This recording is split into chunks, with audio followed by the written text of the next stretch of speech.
প্রিয় স্নেহের ফার্স্ট সেমিস্টারের ছাত্রছাত্রীরা, আজকের এই ভিডিওতে আমি তোমাদের যারা পলিটিক্যাল সায়েন্সে অনার্স নিয়েছো এবং যারা পলিটিক্যাল সায়েন্স জেনারেলে রয়েছে তাদের জন্য আজকের এই ভিডিওটি অত্যন্ত গুরুত্বপূর্ণ।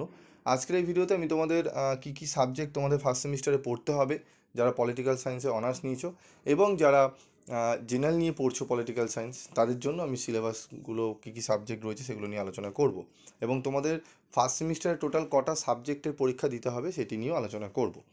তো দেখো, প্রথমে আমি বলি যারা পলিটিক্যাল সায়েন্সে অনার্স নিয়েছো, পলিটিক্যাল সায়েন্সে অনার্স যারা নিয়েছো, খুবই ইন্টারেস্টিং তোমরা সাবজেক্ট, তোমরা জানো এইচএসে পড়েছো এবং এই সাবজেক্টটিতে অনেক কিছু আহ, বিষয় তোমাদের জানার এখনও বাকি রয়েছে। তাই জন্যই তোমরা অনার্স নিয়েছো। সাবজেক্টটি পড়ে তোমরা আরও বেশি করে ভালোভাবে ডিপলি তোমরা জানতে পারবে এবং তোমাদের যারা অনার্স নিয়েছো তারা কিন্তু রিসার্চও করতে পারবে। তো রিসার্চ কখন থেকে করতে পারবে, রিসার্চ পেপারগুলো সেগুলো বলে দেবো। তো প্রথমেই বলি, তোমাদের ফার্স্ট সেমিস্টারে যে অনার্স নিয়েছো যারা, তাদের প্রথমেই যে প্রশ্ন মানে পেপার কোড সেটি হচ্ছে ডিএসসি ওয়ান। ডিএসসি ওয়ানে তোমাদের পলিটিক্যাল সায়েন্সে অনার্স নিয়েছো, তাদের থাকবে হচ্ছে পলিটিক্যাল থিওরি ফাউন্ডেশনাল কনসেপ্ট, এটি থাকছে। এটি তোমাদের 75+25 100 নম্বরের পরীক্ষা হবে। 75 পরীক্ষা লিখিত পরীক্ষা হবে এবং 25 নম্বর টিউটোরিয়াল হবে।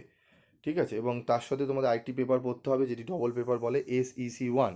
এসইসি ওয়ান, ঠিক আছে, পিএলএসএম। এটি তোমাদের Democratic awareness with legal literacy, এই পেপারটি পড়তে হবে। এই পেপারটি তোমাদের 50 এবং 50, ঠিক আছে। তো তোমাদের এই যে মানে সরি 75 নম্বর, এটি 75-এ পরীক্ষা হবে।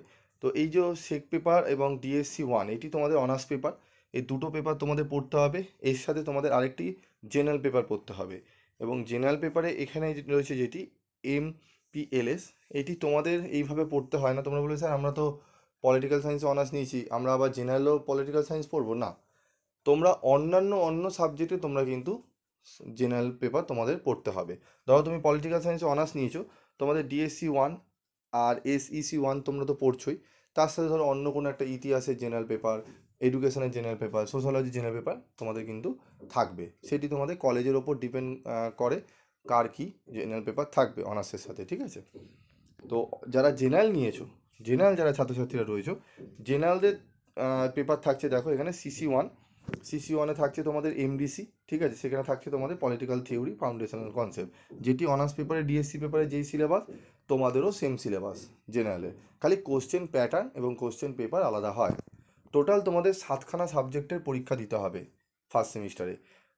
যারা অনার্স রয়েছে তাদের আগে বলে নিই, ডিএসসি ওয়ান একটি পেপার, এসইসি একটি পেপার, ঠিক আছে, মাইনর একটি পেপার, 3টে পেপার, ঠিক আছে। তার সঙ্গে রয়েছে আইডিসি পেপার, 4টি পেপার, কমন সিভ্যাক পেপার এখানে দেখতে পাচ্ছ 1.2, সিভ্যাক পেপারে 2টি পেপার রয়েছে, ঠিক আছে। Constitution value and fundamental duties, এর সাথে তোমাদের ইএনবিএস থাকবে এবং আরেকটি পেপার থাকবে এইসি ইংলিশ। টোটাল 7টা পেপারে পরীক্ষা দিতে হবে।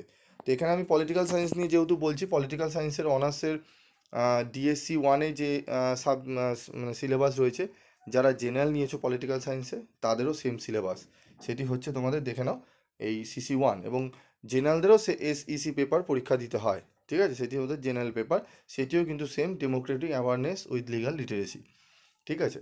তো ভালো করে বিষয়টি বুঝে নাও। এবং আইডিসি পেপার তোমাদের যারা পলিটিক্যাল সায়েন্সে আইডিসি পেপার নেবে তাদের রয়েছে আন্ডারস্ট্যান্ডিং গভর্নেন্স, ঠিক আছে। আইডিসি পেপারও তোমাদের একটা কিন্তু পড়তে হয়। তো এই পেপারগুলো টোটাল পলিটিক্যাল সায়েন্সের রিলেটেড যা যা সিলেবাস এখানে রয়েছে, যা যা সাবজেক্ট রয়েছে, যারা যে পেপার পলিটিক্যাল সায়েন্সে নিয়েছো, কেউ ধরো অন্যান্য সাবজেক্টে অনার্স নিয়েছো তবে আইডিসি পেপারে পলিটিক্যাল সায়েন্স চুজ করেছো, তাদের থাকবে আন্ডারস্ট্যান্ডিং গভর্নেন্স, ঠিক আছে। তো বিষয়গুলো আশা করি বুঝতে পারলে। আমি পরবর্তী ভিডিওতে আমি তোমাদের আর একটু কনসেপচুয়াল বুঝিয়ে দেবো। ধরো তোমরা পলিটিক্যাল সায়েন্সে অনার্স নিয়েছো, তোমাদের অন্য জেনারেল পেপার কী থাকতে পারে, এইভাবে আমি কনসেপচুয়াল বলে দেবো। তবে তোমাদের 7টা সাবজেক্টে পরীক্ষা দিতে হবে। তোমাদের অনার্স যে পেপারে নিয়েছো সেই পেপার, তার সাথে একটা এসইসি পেপার থাকছে, ঠিক আছে, এবং তার সাথে তোমাদের একটা জেনারেল পেপার চুজ করতে হবে, 3টে পেপার, আইডিসি পেপার 4 নম্বর, ঠিক আছে, এইইসি পেপার থাকছে একটা অল্টারনেটিভ বা কম্পালসারি বেঙ্গলি ইংলিশ যাই থাকে, প্রথম সেমিস্টারে তোমাদের ইংলিশই থাকে, সেই একটা পেপার, এবং সিভ্যাক পেপার 2টো থাকছে, ঠিক আছে।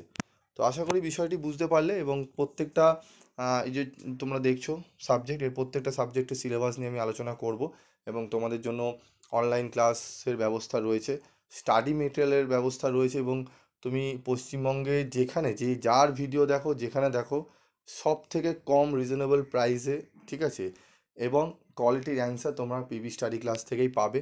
চাইলে তোমরা সব জায়গায় ঘুরেও তোমরা দেখতে পারো, ঠিক আছে? তোমরা যদি রিজনেবল প্রাইসে নোটস নিতে চাও, স্টাডি মেটেরিয়াল বুক তোমরা সংগ্রহ করতে পারো অত্যন্ত কম। যেখানে অন্যান্য জায়গায় 500-600 লাগবে, সেখানে তোমরা কিন্তু এখানে 100-150-160 টাকায় এরকম কিন্তু পেয়ে যাবে। তো এইগুলোকে মাথায় রেখে এবং 100% কমনযোগ্য সাজেশান সহ কিন্তু তোমরা পাবে। তোমরা যদি মনে করো যে না গুলো আমরা লাগবে, আমরা ভালো রেজাল্ট করতে চাই, তবে অবশ্যই তোমরা চ্যানেলের সাথে থেকো। এই সমস্ত কিছু কিন্তু এখান থেকে প্রোভাইড করা হয়। আজকের মতো ভিডিওটি শেষ করছি। দেখা হচ্ছে পরবর্তী ভিডিওতে।